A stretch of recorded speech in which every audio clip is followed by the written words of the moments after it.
एक बार कुछ लोगों में चर्चा हो रही थी। कुछ लोग बैठे थे और आपस में वो बातें कर रहे थे। अचानक चर्चा हो गई कि किसकी पूजा करनी चाहिए। तो कई प्रकार के लोग वहाँ बैठे थे, विभिन्न मन मानसिकता के लोग थे।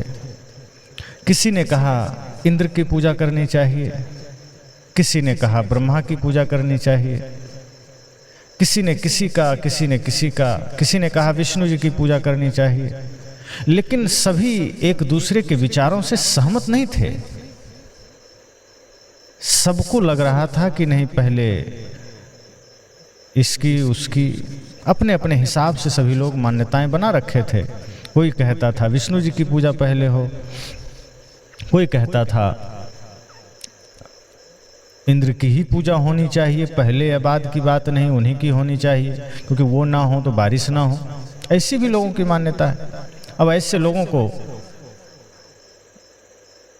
यथार्थ से कोई मतलब नहीं होता। कुछ लोगों ने कहा नहीं, ब्रह्मा जी की होनी चाहिए, दूसरी किसी की जरूरत ही नहीं है, ब्रह्मा जी ने सृष्टि को पैदा किया। तो लोगों के विवाद थोड़े बढ़ गए, क्योंकि जब मतभेद होता है, विचारों में भिन्नताएं होती है, तो लोग अपने अपने बातों को लेकर के झगड़ा तो करते ही है। तो लोग झगड़ा करने लगे। तो लोगों में से एक बुजुर्ग जो थोड़ा समझदार था, उसने कहा भाई आपस में क्यों झगड़ते हो, आपस में क्यों विवाद करते हो? काशी में सदगुरु कबीर हैं, चलो उन्हीं से पूछते हैं, उन्हीं से इस समस्या का समाधान मांगते हैं। लोगों ने कहा ठीक ही है, ऐसे महानतम संत के पास चलें, शायद कोई उपाय बता दें, किसकी उपासना करें, किसकी पूजा करें, किस देवता की पूजा करें, किस भगवान की उपासना करें। सब लोग चल पड़े। सदगुरु कबीर अपने कुटिया में बैठे थे। सभी लोग गए, दंडवत किए। सदगुरु कबीर ने पूछा बताओ कैसे आना हुआ? तो लोगों ने कहा गुरुदेव हमारे मन में कुछ प्रश्न हैं और मैं उन्हीं प्रश्नों के समाधान के लिए आया हूँ, अपने मन की जिज्ञासा को शांत करने आया हूँ, आप जैसे ब्रह्मज्ञानी परम ज्ञानी संत के पास। सदगुरु कबीर ने कहा पूछ सकते हो, क्या शंका है? सभी लोगों ने एक स्वर में कहा कि हम किसकी पूजा करें, क्योंकि हम लोग तो आपस में चर्चा करने के बाद और ज़्यादा उलझ गए हैं। किसकी उपासना करें, किस भगवान की पूजा करें? इनमें से कोई कहता है इंद्र की करो, कुछ लोग कहते हैं ब्रह्मा की करो, कुछ लोग कहते हैं विष्णु की करो, कोई शिव की करो, कोई गणेश की करो, कोई कृष्ण की करो। सब अलग अलग तरीके से नाम लेते हैं। हे सदगुरु किसकी पूजा करें? सदगुरु कबीर मुस्कुराए, थोड़ा सा हंसे और कहे तुम लोग पूजा की बात करते हो, वो भी देवताओं की। सबसे पहली बात तो यह है कि पूजा उनकी होती है जिनके जीवन में कोई दाग ना हो, जिनका जीवन पूज्य हो। और पूज्य कौन है? जो मनसा वाचा कर्मणा पवित्र है, जो मनसा वाचा कर्मणा निर्मल है। और जिन देवताओं का नाम तुम ले रहे हो, क्या वे पूज्य हो सकते हैं? क्या उनका चरित्र निर्मल है? क्या उनका जीवन दर्शन निर्मल है? क्या उनका विचार निर्मल है? लोग स्तब्ध हो गए। कहा क्या हुआ साहब? साहब ने कहा कि जिस देवता की चर्चा तुम कर रहे हो, जिस देवता की बात तुम कर रहे हो, क्या उसके आचरण सही हैं? पूजा तो उसकी होती है जिसका आचरण ऊंचा है, पूजा तो उसकी होती है जिसका आचरण श्रेष्ठ है। वो कोई भी व्यक्ति हो, एक साधारण सा नर भी है, और यदि उसने अपने आचरण को श्रेष्ठ बना लिया है तो वही भगवत स्वरूप है, वही पूजनीय है, वही भगवान है। पर तुम्हारे देवता जिन्हें तुम उपासना के रूप में सामने देखना चाहते हो कि हम उनकी पूजा करें, उनकी उपासना करें, हम तुम्हें उनकी चर्चा करके बताते हैं। तब साहब ने कहा देव चरित्र सुनो हो भाई, जो ब्रह्मासो धियो नसाई। दूजे कहो मंदोदरी तारा, जही घर जेठ सदा लगवारा। सुरपति जाय अहिल्या छरी, सुरगुरु घरणी चंद्र में हरि। आगे साहब कहते हैं कहीं कबीर हरि के गुण गाया, कुंतहि कर्ण कुंवारे ही जाया। इस 4 लाइन में साहब ने सबकी सच्चाई खोलकर रख दी। जो लोग ये सोच कर आए थे कि इंद्र ब्रह्मा विष्णु आदि की पूजा में से किसी एक की पूजा की बात साहब कहेंगे, साहब ने कहा कि इनके नाम जो तुम गिना रहे हो, इनके चरित्र तो सुन लो, इनके बारे में तुम जान तो लो कि ये कैसे हैं। देव चरित्र सुनो हो भाई। साहब ने कहा, मेरे मित्रों, मेरे प्यारों, इन देवताओं का चरित्र तो सुन लो, इन देवताओं के बारे में थोड़ा कुछ तो जान लो। तुम कैसे इनकी पूजा कर सकते हो? पूजा तो उनकी करनी चाहिए जिनके जीवन से हम कुछ सीख सकते हैं, जिनके जीवन से हम कुछ ग्रहण कर सकते हैं। लेकिन तुम जिन देवताओं का नाम ले रहे हो, इनका चरित्र अच्छा नहीं है। जिन्हें तुम धार्मिक कह रहे हो, जिन्हें तुम पूज्य कह रहे हो, कि जीवन में चरित्र सही नहीं है, उनका जीवन तो गंदगी से भरा है। लोगों को बड़ा आश्चर्य हुआ। कहा, कैसे साहब? साहब ने कहा, जो ब्रह्मा सो धियो नसाई। यहाँ धियो का अर्थ साहब ने पुत्री से लिया है। साहब ने कहा कि ब्रह्मा ने अपनी ही पुत्री के साथ विवाह किया, अपनी ही पुत्री के साथ उसकी बुद्धि भ्रष्ट हुई। अब कुछ लोग कहेंगे सदगुरु कबीर तो सुनी सुनाई बात करते हैं, सदगुरु कबीर तो कल्पना की बात करते हैं। लेकिन आपको पता होना चाहिए कि जो सदगुरु कबीर कह रहे हैं कि ब्रह्मा ने अपनी ही पुत्री अर्थात सरस्वती के साथ विवाह किया, ये चर्चा श्रीमद् भागवत के 3 स्कंध के 12वें अध्याय में है। आप लोग जो पढ़ना इसको चाहते हैं वो भागवत को पढ़ लीजिएगा। तो सदगुरु कबीर कोई बात या बिना प्रमाण के कर दिए, यथार्थ नहीं है और कर दिए। सदगुरु कबीर कोई भी बात ऐसे नहीं करते, वो प्रमाण के साथ करते हैं। सदगुरु कबीर अपनी हर बात तथ्यों के साथ रखते हैं, सोच विचार कर करते हैं, विवेक पूर्वक करते हैं। यहां भी सदगुरु कबीर ने जो ब्रह्मा की चर्चा की कि भाई तुम जिस ब्रह्मा की उपासना करना चाहते हो, तुम जिस ब्रह्मा की वंदना करना चाहते हो, पहले उसका चरित्र तो जान लो। जो व्यक्ति इतना कामी हो कि अपनी ही पुत्री पर मोहित हो जाए, तुम उसकी पूजा करोगे? आज कोई व्यक्ति ऐसा करता है तो तुम उसे, एक गिरा हुआ आदमी भी उसे महागिरी हुई दृष्टि से देखता है। और तुम जिस ब्रह्मा की बात कर रहे हो, जिसने सृष्टि की रचना की है, जो इतने बड़े देवता में गिने जाते हैं, वो अपनी ही पुत्री के साथ विवाह किया, उसको अपनी ही पुत्री के प्रति कामना जागृत हो गई। इसलिए ऐसे लोग पूज्य नहीं हो सकते। और ये सदगुरु कबीर कोई कल्पना की बात नहीं कर रहे हैं। मैंने कहा ये आप भागवत में पढ़ सकते हैं, 3 स्कंद के 12वें अध्याय में इसकी विस्तृत चर्चा है। तो सदगुरु कबीर की सारी बातें, सदगुरु कबीर की सारी वाणियां यथार्थ वाणियां हैं। सदगुरु कबीर की जो भी वाणियां हैं वो कल्पना की वाणियां नहीं है। आज कल्पना करने वाले लोग बहुत बैठे पड़े हैं, जो एक से एक कपोल कल्पित बात आपको करेंगे, आपको सुनाएंगे, और वो उन्हीं शास्त्रों की बात आपको सुना सुना करके बोलेंगे। एक व्यक्ति ने कहा कि आप जो कुछ भी बोल रहे हैं इसको शास्त्र से प्रमाणित कीजिए। एक विचार मैंने रखा था कि भूत प्रेत नहीं होते हैं। तो इस संबंध में मैंने ये चर्चा रखी थी कि शरीर नश्वर है, शरीर जड़ है। और शरीर तो जैसे ही प्राण निकला तो शरीर जला दिया गया या गाड़ दिया गया, तो शरीर तो जड़ है, ये मिट्टी में मिल गया। और आत्मा निकल करके दूसरे शरीर में प्रवेश कर गई, दूसरे गर्भ में चला गया नया जन्म लेने के लिए। अब वो क्या बचा जो भूत बनेगा? तो मैंने तो यथार्थ बात रखी, मैंने तो वो चर्चा किया जो बिल्कुल विज्ञान सम्मत है। तो एक महोदय ने लिखा कि आप शास्त्र से प्रमाणित करें। शास्त्र किसने लिखा? शास्त्र बड़ा वेद बड़ा कि जिन उपजाया। साहब ने तो कहा है कि वेद बड़ा है उसको लिखने वाला, शास्त्र बड़ा है उसका लिखने वाला। तो मनुष्य ने ही लिखा है, कोई भी शास्त्र आकाश से उतर के तो नहीं आ गया। और यदि कोई भी शास्त्र आकाश से उतर कर आया तो लिखा कौन?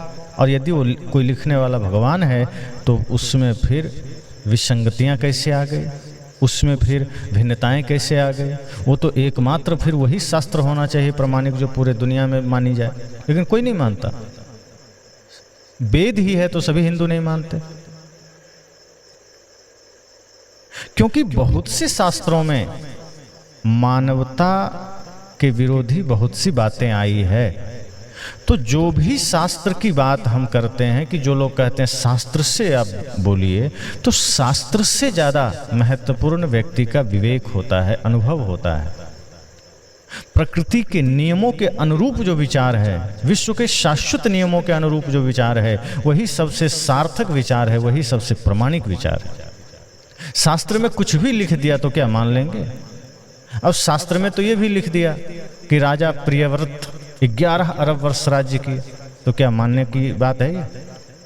जहाँ वेद में ये कहा जा रहा है जीवेम शरदम शतम, कि हम 100 वर्ष जीने की कामना करते हैं, 100 वर्ष जीने की बात आई जगह जगह, और अक्सर ये देखा भी जाता है कि औसत आयु लगभग 100 वर्ष की रही है, अब तो 60-70 की हो गई। तो जहाँ 100 वर्ष जीने की बात हमारे ऋषि कर रहे हैं, वहाँ कल्पना कर दी गई 11 वर्ष कोई आदमी राज्य करेगा, तो ये बात तो नहीं मान सकते। राजा सगर को 60 हजार बच्चे पैदा हुए, तो ये भी बहुत फालतू की बात है, कैसे मान लेंगे? शास्त्र में लिखा है रथ के पहिए से 7 समुद्र बन गए उसके निशान से। कितनी मूर्खतापूर्ण बात है। तो ऐसी बातें हैं शास्त्रों में। तो ऐसा भी लिखा है कि गुरुजी आकाश में उड़ते हैं, वहीं से सारा समाधान करते हैं। बहुत से लोग कहते हैं कि अमुक संत सिद्धि पाए हुए हैं, अमुक संत सिद्धि पाए हुए। सिद्धि मतलब क्या? तो कुछ लोग सिद्धि से ये अर्थ लगाते हैं कि कुछ संत ऐसे हैं जो आंख बंद करेंगे हाथ में रसगुल्ला ले आएंगे, आंख बंद करेंगे हाथ में नोट ले आएंगे, आग पर चल लेंगे, कुछ लोग हवा में चल लेंगे, कुछ लोग मुर्दा को जिंदा कर देंगे। ऐसे बहुत से लोग कहते हैं कि हमारे गुरुजी थे या एक संत थे, वो इतनी सिद्धि प्राप्त किए थे कि कोई मर जाता था उसको जिंदा कर देते थे। मैं कहता हूँ ऐसे संत अगर कहीं हैं तो उनको तो बॉर्डर पर बिठा देना चाहिए। हमारे जवान जो भी मरे उनको तुरंत जिंदा कर दें। ये विद्या तो शुक्राचार्य के पास था, ऐसा माना जाता है। उसके राक्षसी सेना मरते थे, वो मृत संजीवनी विद्या से उसको फिर से जिंदा कर देते थे। तो आज अगर कोई ऐसे सिद्ध पुरुष हैं तो कितनी खुशी की बात है। फिर तो हमारी सेनाओं को मरना ही नहीं चाहिए। जो आए दिन अभी आप सुनते रहते हैं कि कश्मीर घाटी में मुठभेड़ हुआ और कुछ सेना शहीद हो गए। कितनी दुख की बात है कि जो सेना हमारी सुरक्षा में खड़े हैं, आतंकवादियों के द्वारा समय समय पर वो देश के लिए शहीद हो रहे हैं।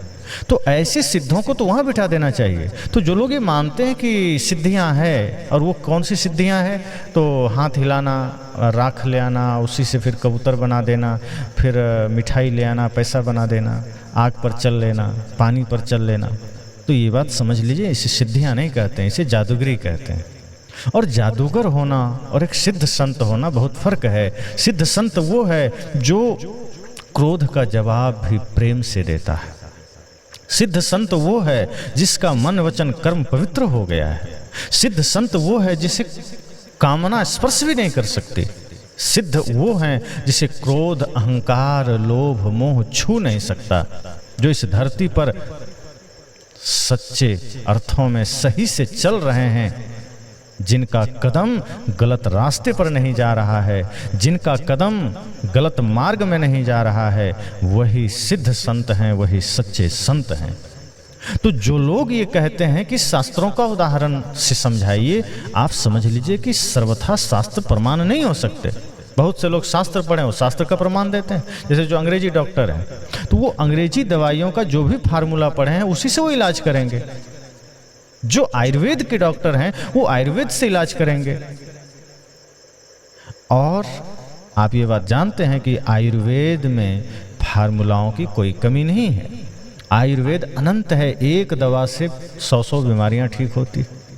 सिर दर्द में, पैर दर्द में, कमर दर्द में, बुखार में, शुगर में, ब्लड प्रेशर में, जितनी बीमारियां हैं एक ही कोई दवा दे दीजिए ठीक हो जाता है।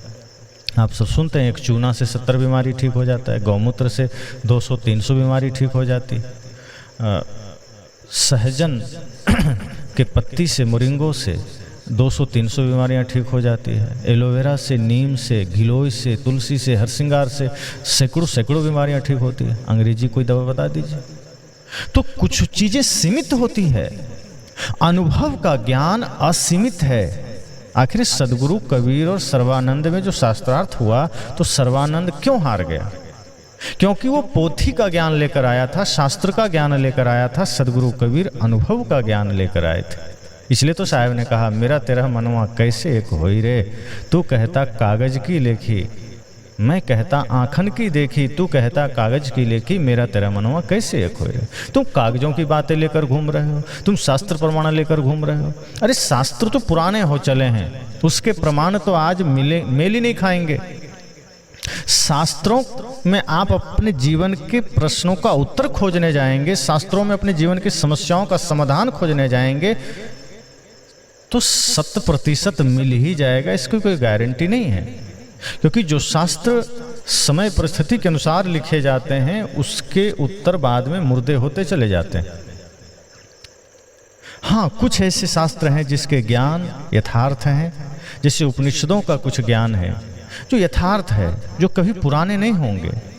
जो गीता के कुछ ज्ञान है वो कभी पुराने नहीं होंगे। जो भगवान बुद्ध के कुछ ज्ञान है वो पुराने नहीं होंगे। सदगुरु कबीर का ज्ञान हो कभी पुराना नहीं होगा, क्योंकि ये कहानियों पर आधारित नहीं है, ये कल्पनाओं पर आधारित नहीं है, ये जीवन की यथार्थता पर आधारित है, ये सृष्टि की यथार्थता पर आधारित है।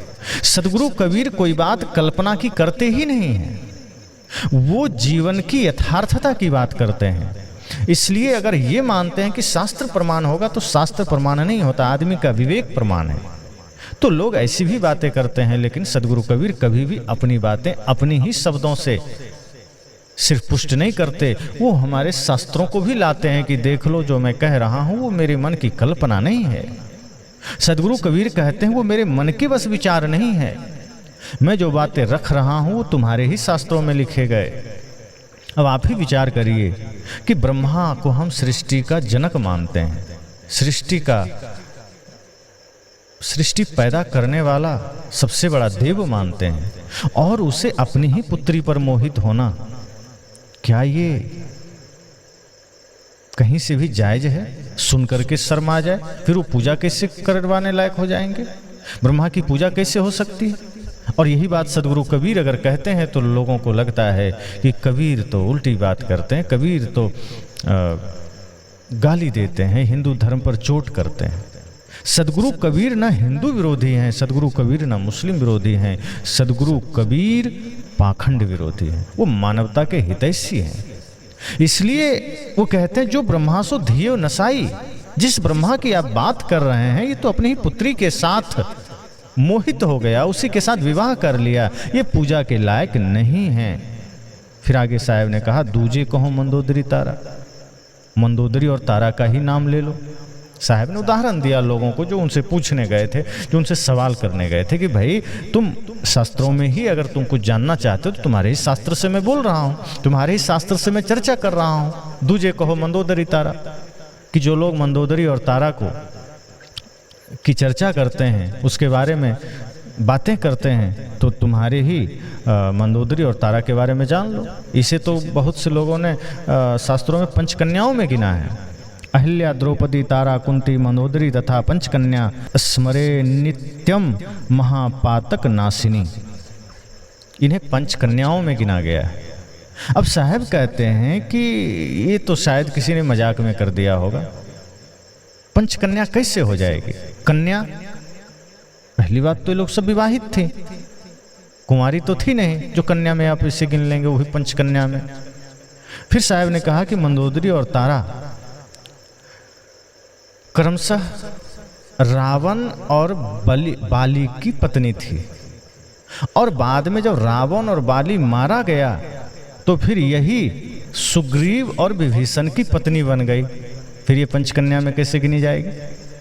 जही अघबध्यो व्याधि जिमि बाली, सोई सुकंठ पुनि किन्ह कुचाली, सोई करतूति विभीषण केरी, सपनहु सो न राम ही अहेरी।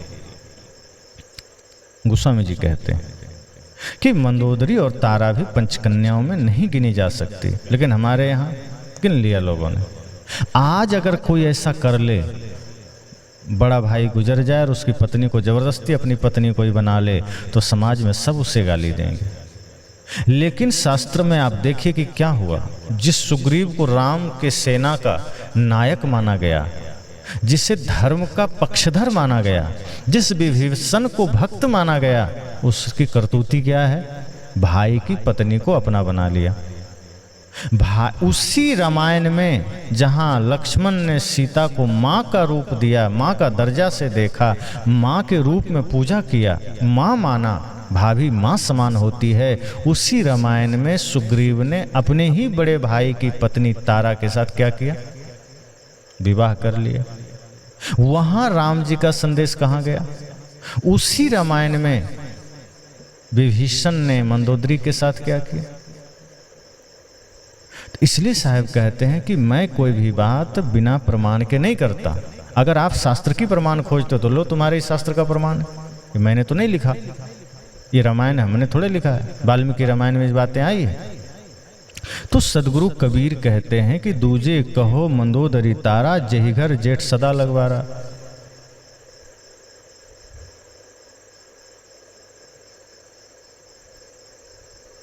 तो इसलिए साहब ने बड़े ही चोट दिया, जहाँ गलती है, जहाँ समस्या है, जहाँ बुराइयां है, साहब ने वहाँ बिना डरे, बिना चिंता किए कि लोगों को क्या लगेगा, उन्होंने यथार्थ बातें कही।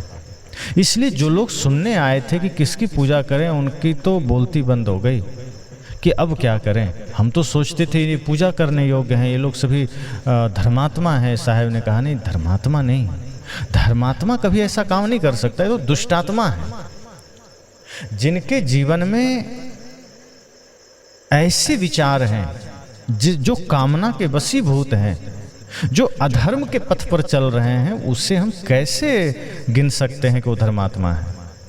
इसलिए साहब ने आगे कहा, सुरपति जाए अहिल्या छरी, सुर गुरु घरणी चंद्र में हरि। उन्होंने कहा इसी तरह से आगे इंद्र और अहिल्या का प्रसंग आता है। जिस इंद्र को आप देवता मानते हैं, जिस इंद्र को आप पूज्य मानते हैं, देवताओं का इंद्र मानते हैं, स्वामी मानते हैं, देवेंद्र कहते हैं, साहब ने कहा उसकी भी करतूती सुन लो, उसके बारे में भी यथार्थ जान लो। अब तो लोगों के कान खड़े हो गए। कहा अब तक तो ब्रह्मा जी की बात थी, कुंती मंदोदरी, तारा और मंदोदरी की बात थी, अब ये इंद्र, हम लोग तो इंद्र को मानते हैं, बढ़िया देवता मानते हैं। साहब ने कहा कि उसने भी वृद्धाश्व की पुत्री जो अहिल्या थी, जो गौतम ऋषि के साथ विवाही गई थी, उसकी सौंदर्य को देखकर, उसकी सुंदरता को देखकर इंद्र मोहित हो गया। अब सोचिए, देवता है वो देवता है, देवता के पद पर बैठा है, उसमें भी देवताओं का पति माना गया, अर्थात देवताओं का सबसे मेन नायक माना गया। वो देवेंद्र, वो इंद्र मोहित हो जाता है। यानी उससे इतना ज्ञान नहीं है कि मैं देवता हूं तो मेरा धर्म क्या है, मेरा कर्तव्य क्या है। वो कैसे देवता हो गया? आज कोई व्यक्ति किसी की पत्नी को देखकर मोहित हो जाए तो देवता तो छोड़िए, हम उसे मनुष्य नहीं कहते हैं, हम कहते हैं ये आदमी पशु हो गया, ये आदमी चरित्रहीन हो गया। बताओ, किसी की स्त्री को देख करके मोहित हो रहा? वो तो इंद्र है, देवता है, सभी देवताओं का स्वामी है वो, और वो गुरु के रूप में गौतम ऋषि हैं, महर्षि हैं, संत हैं। उसकी पत्नी को देख करके मोहित हो गया। और यहीं नहीं रुका, साहब ने कहा कि तुम्हारा जो ये इंद्र है वहीं नहीं रुका, उसकी हिम्मत तो देखो। इतना मोहित हो गया कि उसे रहा नहीं गया कि चलो मन में कामना जग गई, छोड़ो हटाओ बात आई, सद्विचार करके वहीं रुक जाए। नहीं, वो चल दिया, छद्मवेश धारण कर लिया गौतम ऋषि का, और गौतम ऋषि का छद्मवेश धारण करके अपने मन की मनसा को पूरा किया, अपने कामना को पूरा किया। छल से अहिल्या के साथ, एक पतिव्रता स्त्री के साथ उसने छल किया, उसका सतीत्व भंग किया। ये तुम्हारे इंद्र हैं, ये तुम्हारे देवताओं के राजा हैं, ये कर्म है इनके, इनकी पूजा कैसे करो? पूजा तो उनकी करो जो दूसरे की सम्मान की रक्षा करें, जो दूसरे की मर्यादा की रक्षा करें। जो स्वयं चरित्रवान हो, जो दूसरे के चरित्र को भी जागृत करे, उद्घाटित करे, वो पूजनीय है। और ये जिससे तुम देवताओं का राजा कहते हो, ये तो चरित्रहीन आदमी है, भ्रष्ट आदमी है, इसकी पूजा तुम कैसे कर सकते हो? और ये चर्चा बहुत से जगह आया है शास्त्रों में,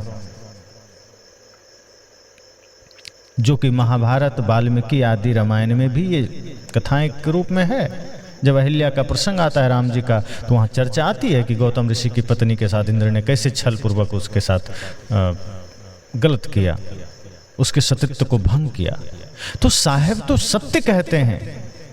अगर ये बातें हमारे शास्त्रों में हैं और वो अगर गलत है, समाज के लिए अच्छा नहीं, तो क्यों नहीं उसको हटा देनी चाहिए? जहां भी गलत बातें हैं, चाहे किसी भी शास्त्र में हो, उसको हटाना चाहिए। चाहे वो पुराण में हो, चाहे कुरान में हो। अगर कोई ये मान कर बैठा है कि ईश्वरीय किताब है, साहब कहते हैं ये उसकी मूर्खता से ज़्यादा कुछ भी नहीं है। कोई किताब ईश्वरीय नहीं है, ना पुराण, ना कुरान, ना वेद, ना बाइबिल, कुछ नहीं। ये सब आदमी ने लिखा है। और स्वाभाविक है बाद में इसमें कुछ ऐसे भी लोग शामिल हो जाते हैं, पाखंडी लोग, अधर्मी लोग, जो अच्छी चीज़ों में भी गंदगी घुसेड़ देते हैं। तो ऐसा हो सकता है कि हमारे ऋषियों ने तो ठीक ही लिखा होगा, पर कुछ गंदे लोग इसमें कुछ गलत घुसा दिए। लेकिन जो घटनाएं हैं पुराणों में, अगर हम इससे देखें तो ये तो हमारे देवताओं से जुड़ा हुआ है। हमारे देवताओं के साथ ये घटनाएं लिखी गई है कि देवताओं ने ऐसा किया। चाहे ब्रह्मा ने किया, चाहे विभीषण ने किया, चाहे सुग्रीव ने किया। राम जी के साथ रहकर ये भी तो सज्जन पुरुष हो गए थे, सज्जन बनकर के इसने ऐसा किया। देवता के राजा इंद्र तो स्वाभाविक है, बड़े पद पर है, उसने अहिल्या के साथ छल किया। तो साहब ने कहा ये तुम्हारे देवताओं की करतूतें हैं, जिसे तुम देवता कह रहे हो, इन लोगों ने ऐसा किया, इस तरह से काम किया। कहां तक महिमा कहें इनकी। साहब ने कहा तुम देखने लगोगे अपने शास्त्रों को तो शर्म से सिर झुक जाएगी। आज वैसा कोई कर दे तो केस हो जाएगा, कोर्ट जाना पड़ेगा, मुकदमा लड़ना पड़ेगा। लेकिन तुम्हारे देवता हैं और तुम उसकी पूजा कर रहे हो। साहब कहते हैं कि नहीं, पूजा उसकी नहीं हो सकती जो आचरण से भ्रष्ट है। वो चाहे देवता हो, पहली बात तो देवता हो ही नहीं सकता। दिव्य गुण संपन्न है या सह देव। साहब इस तरफ इशारा करते हैं। ऋषियों ने कहा कि जिसका जीवन दिव्य गुणों से संपन्न है, जिसका जीवन सत्य से संपन्न है, प्रेम से, करुणा से संपन्न है, जिसका जीवन निर्मल है, वो पूजनीय है, वही देवता है। अब आप बताइए कि इंद्र का देव जीवन क्या दिव्य गुणों से संपन्न है?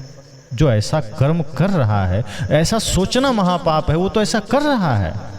ब्रह्मा जिसे हम सृष्टि का सबसे पितामह कहते हैं, पिता कहते हैं, सृष्टि को जन्म दिया है, वो ऐसा कर रहा है। तो देवता तो छोड़िए, वो सामान्य मनुष्य भी नहीं है।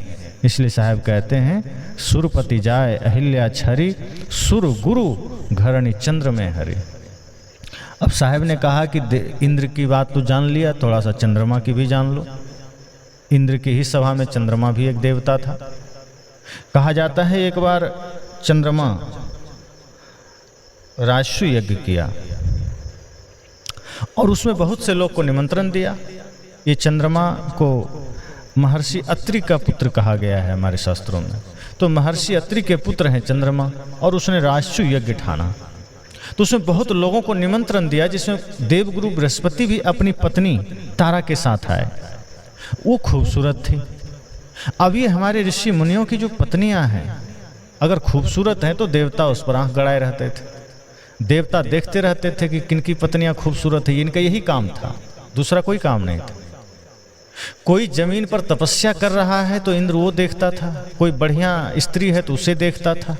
ये देवता लोग दिन भर यही काम करते थे। जैसे कॉलेज के लड़के होते हैं ना, जो लुच्चे लफंगे, तो बैठते हैं, कोई लड़कियां गुजर रही है तो उसके बारे में उठपटांग सोचना, बोलना। ये जो एक नंबर के लिच्चड़ सब होते हैं। तो ये हमारे जो देवता हुए हैं, ये कॉलेज के लड़कों से कम नहीं थे। जो ऊपर बैठे मीटिंग करते होते थे और देखते थे कि कौन तपस्या कर रहा है, कौन धर्म का काम कर रहा है, कौन प्रार्थना कर रहा है, उसको जाके भंग कर देना है। किसकी पत्नियां खूबसूरत है, किसकी पत्नी सुंदर है, उसको देखना है, उस पर मोहित होकर के उसको अपने वश में करना है। ये काम था देवताओं का। कुछ भी अच्छा बता दीजिए जो इंद्र आदि देवताओं ने किया हो, कुछ भी धर्म का काम किया हो, कुछ भी मानव हित में किया हो, कुछ भी सृष्टि हित में किया हो, नहीं, ये लिच्चड़ वाला काम किया है। और साहब ने इसीलिए कड़क होकर कहा कि वही काम चंद्रमा ने भी किया। वैसे तो बहुतों की करतूतें हैं, लेकिन यहाँ मुख्य मुख्य कुछ बातें साहब ने रखी कि चंद्रमा ने भी वही किया कि जब देवगुरु बृहस्पति उस राजसु यज्ञ में आए अपनी पत्नी तारा के साथ, तो चंद्रमा उसे देखकर मोहित हो गया। अब सोचिए, देवगुरु बृहस्पति की पत्नी है, वो तो गुरु माता हुई ना, लेकिन चंद्रमा को अपने ऊपर नियंत्रण नहीं है। इतना अनियंत्रित आदमी है चंद्रमा। अब देवता तो नहीं कह सकते ऐसे संस्कारों वालों को कि गुरु की पत्नी को देखा और मन में कामना जागृत हो गई। अब आप सोचिए, उससे आप देवता कहते हैं, चंद्रमा देवता है। साहब कहते हैं कि वो चंद्रमा मोहित हो गया, और जब सभी आमंत्रित लोग जाने लगे, चले गए, तो क्या किया चंद्रमा ने? तारा को पकड़ लिया। अब देवगुरु बृहस्पति परेशान कि हमारी पत्नी को पकड़ लिया, अब करें तो करें क्या। अब लाख मना करने पर भी चंद्रमा नहीं माना और जबरदस्ती तारा के साथ संबंध किया, और संबंध के बाद उनको गर्भ ठहर गया, जिससे कि बुद्ध नाम का पुत्र पैदा हुआ। ये आपके चंद्रमा की करतूत है। बाद में बृहस्पति ने चाहा कि अब बुद्ध जब जन्म ले ही लिया है तो क्यों ना अब हम उसे ले चलें, लेकिन उसे फिर नहीं दिया चंद्रमा ने। ये चंद्रमा का काम है, और यही काम अन्य देवताओं ने भी समय समय पर किया है। काफी लोगों ने चंद्रमा को फटकारा भी कि तुमने क्या किया, ये देवगुरु बृहस्पति हैं, उनकी पत्नी है तारा, उसके साथ तुमने गड़बड़ किया। लेकिन जो आदमी बेशरम होता है, निर्लज होता है, उसे कोई फर्क नहीं पड़ता। चंद्रमा ने कहा कि मुझे जो अच्छा लगा मैंने किया। और इस तरह से ये चंद्रमा की कहानी है कि उसने गुरु की पत्नी को ही अपने कामना के वशीभूत होकर पकड़ के रख लिया। और इसकी चर्चा अगर आप पढ़ना चाहते हैं कि कहाँ की बात है, कोई कल्पना तो नहीं, तो भागवत के 9वें स्कंद के 14वें अध्याय में इसका वर्णन है। आप लोग भागवत पढ़ते हैं तो भागवत के 9वें स्कंद के 14वें अध्याय में आप इसे पढ़ लीजिएगा। अब बात साहब आगे कहते हैं कि इस तो चंद्रमा की बात हो गई, इंद्र की बात हो गई, विभीषण की बात हो गई, सुग्रीव की बात हो गई, ब्रह्मा की बात हो गई। साहब कहते हैं यही बात भगवान विष्णु की भी है। जितने भगवान विष्णु की पूजा करने वाले हैं थोड़ा सावधान हो जाइए। बहुत लोग तो नाराज भी होंगे विचार सुनकर, लेकिन आपको पहले ही बता दूं कि ये सदगुरु कबीर ने मन से नहीं बोला। सदगुरु कबीर ने मन गढ़ंत बात नहीं की। ये चर्चा रुद्र संहिता में है, युद्ध खंड अध्याय 24, हिंदू जाति का उत्थान और पतन, पृष्ठ 169, संस्करण 1981। सदगुरु ने पूरा उदाहरण के साथ दिया है कि विष्णु जी ने क्या किया, जालंधर की पत्नी के साथ, वृंदा के साथ क्या किया। अब इसमें तो बहुत सी कहानियां गढ़ी जाती है कि जालंधर पापी था, दुष्ट था। ठीक है, रहा होगा, पत्नी तो नहीं थी ना। तो उसको ये वरदान प्राप्त था कि जब तक उसकी पत्नी पतिव्रता रहेगी तब तक जालंधर को कोई मार नहीं सकता। अब कई बातें तो ये समझ में नहीं आती कि जब ये वरदान उसे मिल सकता है तो ये वरदान क्यों नहीं मिल सकता, या ये शक्ति उसे क्यों नहीं दी जा सकती। जब इतनी शक्ति उसको दी जा सकती है वृंदा को कि तुम्हारे पतिव्रत से उसकी मृत्यु नहीं होगी, तो वृंदा के पतिव्रत से जालंधर की सद्बुद्धि क्यों नहीं हुई। ये भी तो हो सकता है। वृंदा ने बहुत तप किए, बहुत प्रार्थनाएं की, विष्णु जी की पूजा की, इसका फलस्वरूप ये वरदान तो मिल गया कि हाँ चलो तुम जब तक पतिव्रता बनी रहोगी तुम्हारे पति की मृत्यु नहीं होगी, कोई मार नहीं सकता। तो उसके सतीत्व में, उसके पतिव्रत धर्म में ये भी शक्ति हो जानी चाहिए कि जालंधर को सद्बुद्धि मिल जाता, सद्विचार मिल जाता। लेकिन आप शास्त्र उलट के देख लीजिए, चाहे शिव हो, विष्णु हो, चाहे कोई भी देवता हो, राक्षसों को मारने में सारी शक्ति लगा दिए, लेकिन थोड़ी सी शक्ति उसको विचार बदलने में नहीं लगा। यहीं पर संतों में और भगवान में, अवतारों में फर्क है। संतों ने सदैव परिवर्तन किया है, संतों ने सदैव समाज को बदला है, व्यक्ति के कलुषित मन को बदला है, व्यक्ति के गलत मानसिकता को बदला है। लेकिन हमारे देवताओं ने सदैव मारा है। तो जो इतने शक्तिशाली हैं, जो इतने सामर्थ्यवान हैं, वो राक्षसों के मन तो बदल सकते हैं ना, क्यों नहीं बदल सकते? तो ये कहा गया कि जालंधर को मार नहीं सकते थे, इसलिए विष्णु जी को करना पड़ा। लेकिन क्यों? एक पतिव्रता स्त्री के साथ ऐसा करना क्या उचित है? अब आप देखिए, साहब ने यहाँ एक घटना का उदाहरण दिया है। वृंदा कह रही है, जब उसे पता चला कि ये जालंधर नहीं बल्कि विष्णु हैं जिन्हें मैं पूजती आई, वो वृंदा कह रही है, विष्णु तेरे परस्त्री गामी रूप आचरण को धिक्कार है। मैं तुम्हें समझ गई, तुम देखने में साधु किंतु आचरण में धूर्त हो, है दैत्यों के शत्रु, महाअधम तथा दूसरे के सदाचरण बिगाड़ने वाले सठ, मेरे दिए हुए भयंकर शाप को स्वीकार करो। ये वृंदा विष्णु जी को कह रही है। और ये चर्चा कहाँ आया है? रुद्र संहिता में आप पढ़ लीजिएगा। वृंदा कह रही है, धिक् तदेवं हरे शीलम परदाराभिगामिनः ज्ञातो असि त्वं मया सम्यंग माई प्रत्यक्ष तापसः रे महाधम दैत्यारे परम धर्म विदूषकः गृहणीष्व सठ मददत्तम शापम सर्व विशोलवनम। ये कहा भगवान विष्णु को वृंदा ने।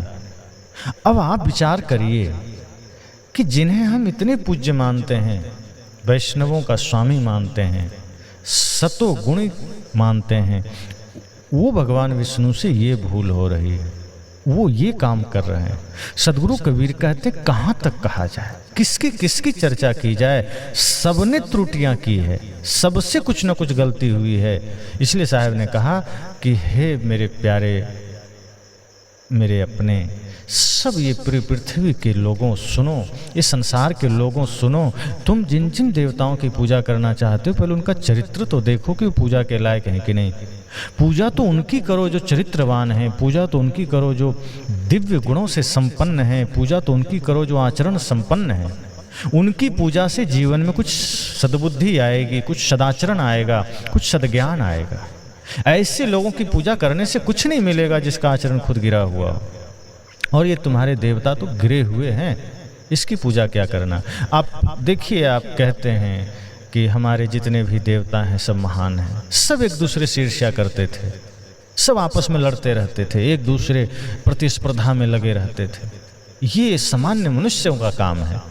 आगे साहब ने कहा, कहीं कबीर हरि के गुण गाया, कुंतहि कर्ण कुमार ही जाया। कि जिस तरह हरि विष्णु जी का गुण, उनका वखान अभी साहब ने किया, आगे साहब कहते हैं कुंतहि कर्ण कुमार ही जाया। कुंती ने भी यही काम किया कि कुमारी अवस्था में ही कर्ण को जन्म दिया। अब इस बारे में कहानी आती है कि दुर्वासा ऋषि की बहुत तपस्या अर्थात उनकी पूजा की उन्होंने, तो उन्होंने देवहूति नाम का एक मंत्र दे दिया कि जब भी तुम इसका जाप करोगे तो इससे एक पुत्र प्राप्त होगा। ये मंत्र से एक देवता प्रसन्न होंगे, जिन देवता का नाम लेकर के ये मंत्र का तुम जाप करोगे वो देवता आकर तुम्हें पुत्र देंगे। अब मंत्र से कहीं देवता पुत्र थोड़े पैदा होता है। साहब कहते हैं कि कुंती ने इसी मंत्र का उच्चारण कर लिया और इसका जाप किया तो सूर्य आ गए, और सूर्य ने कहा कि अब मैं आ गया हूं तो बिना पुत्र दिए नहीं जा सकता। सूर्य ने कहा मेरा आना निष्फल नहीं हो सकता।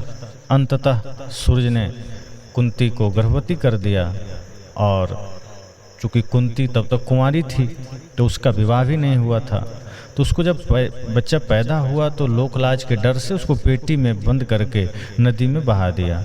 और उस बच्चे को एक अधिरथ नाम का व्यक्ति ने पाया, उसी ने पाला पोसा, वही बच्चा कर्ण के नाम से विख्यात हुआ। इस प्रकार कुंती ने कर्ण को अपनी कुंवारी दशा में ही जन्म दिया। पीछे कुंती पांडु को से ब्याही गई। कुंती ने धर्मराज से नियोग करके युधिष्ठिर को, उसमें भी वो पांडु के संयोग से बच्चे पैदा नहीं किए। धर्मराज युधिष्ठिर जो पैदा हुआ वो धर्मराज के नियोग से हुआ। वायु के नियोग से भीम तथा इंद्र से अर्जुन और को जन्म दिया। और ये कहा जाता है कि जो नकुल और सहदेव हैं अश्विनी कुमारों से हुआ। तो इस तरह से कुंती ने अपने पुत्रों को जन्म दिया। अब मंत्र से तो बच्चे पैदा नहीं होते। राम जी तो कहें कोई नहीं जन्मे माता पिता बिन बांधे, वेद की नीति, कि वेद की नीति है, नियम है कि माता पिता के बिना कोई जन्म नहीं लेता। तो यहाँ जो ये बातें कही गई थोड़ी छिपा ली गई कि हाँ मंत्र जपा और कुंती को बच्चे पैदा हो गए। वस्तुतः वो जिन जिन देवताओं को याद किए वो देवता आए और वो संबंध के साथ वो गर्भवती हुई और फिर वो पुत्र पैदा हुए। तो इस तरह से कुंती ने भी कुमारी अवस्था में ही कर्ण को जन्म दिया। अब इन सारी बातों को यहाँ इस रूप में प्रस्तुत किया गया कुछ लोगों के द्वारा कि नहीं ये सारी घटनाएं रूपक हैं, ये सिर्फ एक कल्पना है और ये लोगों को समझाने के लिए कहा गया। जैसा कि शतपथ ब्राह्मण में तथा ऐत्रेय ब्राह्मण के अनुसार प्रजापति ने अपनी पुत्री उषा से संभोग किया, ये बात आई है ऐत्रेय ब्राह्मण और शतपथ ब्राह्मण में। इससे विद्वानों द्वारा एक रूपक माना गया कि नहीं, प्रजापति ने अपनी पुत्री उषा के साथ संभोग नहीं किया, बल्कि ये कहा गया कि सूर्य ही प्रजापति हैं और उषा उसकी पहली किरण है, लालिमा है। तो उसके पीछे सूर्य जाता है, अर्थात जो सुबह की पहली किरण है, लालिमा है, सूर्य उसके पीछे जाता है और सूर्य से ही चूंकि उषा पैदा होती है। और सूर्य के पूर्ण आगमन से उषा पतित नष्ट हो जाती है, अर्थात जब सूर्य पूर्ण अवस्था में आता है तो उषा अर्थात पहली जो लालिमा है, किरण, वो नष्ट हो जाता है, पतित हो जाता है। तो इस तरह से ऐसा माना गया कि ये अलंकारों से भरा हुआ है, ये रूपक में कहा गया है। लेकिन अगर आप इस पर विचार करेंगे, कुछ जो पुराणों के समर्थक लोग हैं वो कहते हैं नहीं ये कल्पना नहीं है, पुराण यथार्थ है। तो यदि यथार्थ है तो फिर देवता चरित्रहीन है, ये साबित हो गया। फिर उन देवताओं की पूजा क्या करना। और यदि ये अलंकार है, कल्पना है, तो फिर काल्पनिक शास्त्र में ऐसी कहानियों को पढ़कर क्या मिलने वाला। तो साहब ने कहा सत्य तो ये है कि यदि देवता रूपक मात्र हैं तो उनकी पूजा का कोई अर्थ ही नहीं है, और यदि देवता व्यक्ति हैं तो उनके उक्त मलिन आचरण को देखते हुए पूजा के योग्य नहीं है। तो सत्य ये है कि पूजा किसकी करें।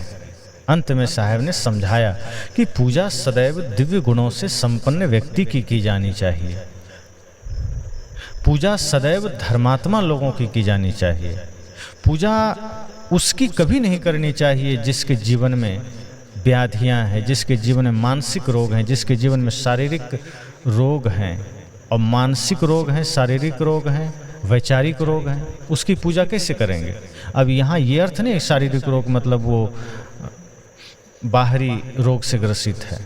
शारीरिक रोग से अर्थ वही मानसिक रोग ही है जो छुआछूत मानता है, जो अपने पाखंड में बिताता है, जो आदमी ईर्ष्या द्वेष में जीता है, जो अपने शरीर को पवित्र और दूसरे के शरीर को गंदा मानता है, जो अपने को धनी दूसरे को गरीब मानता है, जो अपने को बड़ा दूसरे को छोटा मानता है, जो स्वयं को श्रेष्ठ दूसरे को नीच मानता है। तो साहब कहते हैं ऐसे लोग पूजा के योग्य नहीं हैं। और आप ऐसे बहुत से लोग आपको आज कथा करते मिल जाएंगे जो ये कहते हैं कि कथा करने का अधिकार सिर्फ ब्राह्मणों को है, ये शास्त्र में लिखा है। अब वो बताते नहीं किस शास्त्र में लिखा है, न जाने पता नहीं कहाँ कहाँ कौन कौन शास्त्र में लिखा है। क्योंकि जो मुख्य शास्त्र हमारे हैं, चाहे वो वेद उपनिषद हो, उसमें तो ऐसी कहीं कोई बात नहीं लिखी है कि हाँ कथा ब्राह्मण ही कर सकता है। ये बाहरी चिन्ह कोई प्रमाण बनेगा कि वो ब्राह्मण है। बाहरी चिन्ह प्रमाण बनेगा कि जनेऊ धारण कर ले तो ब्राह्मण हो गया। बहुत से जनेऊधारी ब्राह्मण बकरा का मांस खाते हैं, कुत्ता का मांस खाते हैं, बकरी बकरा का मांस खाते हैं। अब ऐसे लोग को ब्राह्मण कहोगे? ऐसे लोग को तो हम राक्षस भी नहीं कह सकते, क्योंकि राक्षस तो राक्षस हैं इसलिए वो मांस खाते हैं, ये ब्राह्मण होके मांस खा रहे हैं। तो जो छुआछूत करता है, जो समाज को बांटता है, जो मांस खाता है, मदिरा पीता है, वो ब्राह्मण कैसे हो जाएगा? वो श्रेष्ठ कैसे हो जाएगा? अभी शास्त्रों का हवाला देकर दूसरों को समझाते हैं कि नहीं, पूजा के योग्य तो सिर्फ ब्राह्मण है, बाकी आदमी आचरण से कितना भी श्रेष्ठ हो पूजा के योग्य नहीं है। तो बहुत से विसंगतियों को साहब ने दूर किया। प्रमाण व्यक्ति का विवेक स्वयं है, विश्व के शाश्वत नियम है, प्रकृति के नियम है, और यही यथार्थता स्वयं प्रमाणिक देता है, प्रमाणिक करता है कि क्या सत्य है क्या असत्य है। इसलिए शास्त्रों में अगर हम कूदेंगे तो उलूल जुलूल बातों का अंबार लगा है। आप कोई भी शास्त्र में चले जाइए, अधिकांश शास्त्र जो जिन्हें हम पुराण कहते हैं वो सब में उलूल जुलूल बातें भरी पड़ी है। अब आप देवी भागवत पुराण की चर्चा लीजिए तो देवी पुराण में लिखा है, देवी भागवत पुराण में, कि जो पहले राक्षस थे वो कलयुग में मरकर ब्राह्मण बन गए।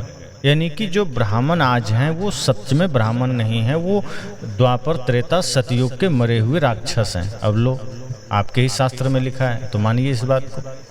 तो शास्त्रों में ऐसी बहुत सी बातें लिखी गई, और सच तो ये है कि जिसका कर्म गंदा है वो सब राक्षस है, जिसका कर्म सही है वो सब देवता है।